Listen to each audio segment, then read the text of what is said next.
হজ নিঃসন্দেহে একজন মুসলমানের জীবনের সর্বশ্রেষ্ঠ যাত্রা। এটি আত্ম আবিষ্কার, ত্যাগ এবং সর্বোপরি সর্বশক্তিমান আল্লাহর প্রতি আনুগত্য ও দাসত্বের এক যাত্রা। কিন্তু বাবা, হজের শুরুটা কিভাবে হয়েছিল? আচ্ছা, এর শুরু হয়েছিল নবী ইব্রাহিম আলাইহিসসালামের সময়। বৃদ্ধ বয়সে আল্লাহ ইব্রাহিম আলাইহিসসালামকে তার স্ত্রী হাজর এবং নবজাতক পুত্র ইসমাইলকে মক্কার ঊষর মরুভূমিতে বসবাসের জন্য আদেশ দেন।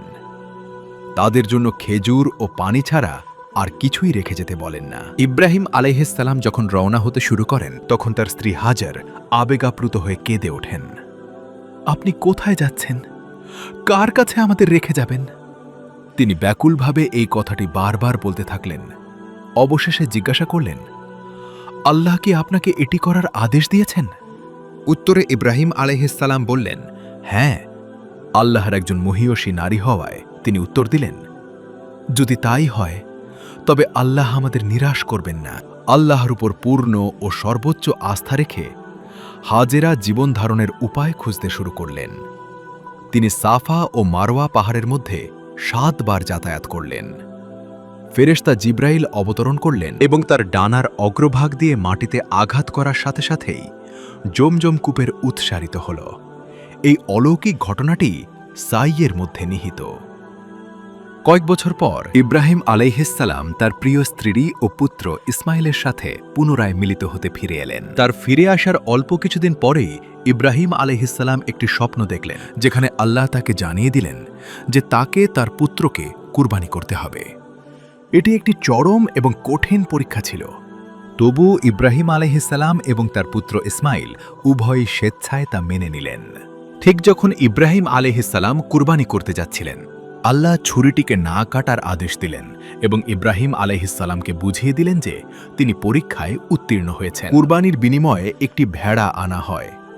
এটিই পরবর্তীতে মুসলমানদের পশু কোরবানির ভিত্তি তৈরি করে। কয়েক বছর কেটে যায় এবং ইসমাইল আলাইহিসসালাম যখন যৌবনে উপনীত হন, তখন আল্লাহ ইব্রাহিম আলাইহিসসালাম তার পুত্রের সাথে কাবা নির্মাণের আদেশ দেন।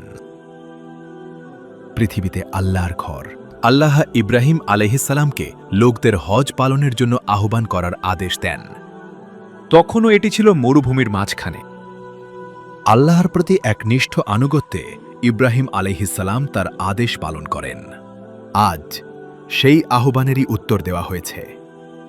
প্রতি বছর লক্ষ লক্ষ মানুষ বিশ্বের সকল প্রান্ত থেকে আল্লাহর ঘর জিয়ারত করতে আসে। কিন্তু গল্প এখানেই শেষ নয়, কারণ ইব্রাহিম আলাইহিসসালাম যখন নিজ হজ পালন করছিলেন, তখনই শয়তান তার কাছে আসে। শয়তান তার হজ যাত্রাকে নষ্ট করার চেষ্টা করে, কিন্তু শয়তানকে প্রতিহত করে ইব্রাহিম আলাইহিসসালাম তাকে পাথর ছুঁড়ে মারেন এবং পরাস্ত করেন।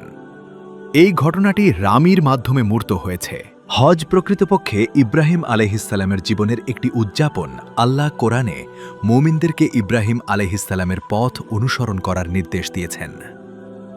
ফাত্তাবিউ মিল্লাত ইব্রাহিম। প্রতি বছর হজের জন্য মুসলমানরা আবারও ইব্রাহিম আলাইহিসসালামের পদাঙ্ক অনুসরণ করে। আল্লাহর শান্তি ও বরকত বর্ষিত হোক ইব্রাহিম আলাইহিসসালাম, তার পরিবার এবং মহান রাসূল মুহাম্মদ সাল্লাল্লাহু আলাইহি ওয়াসাল্লামের উপর।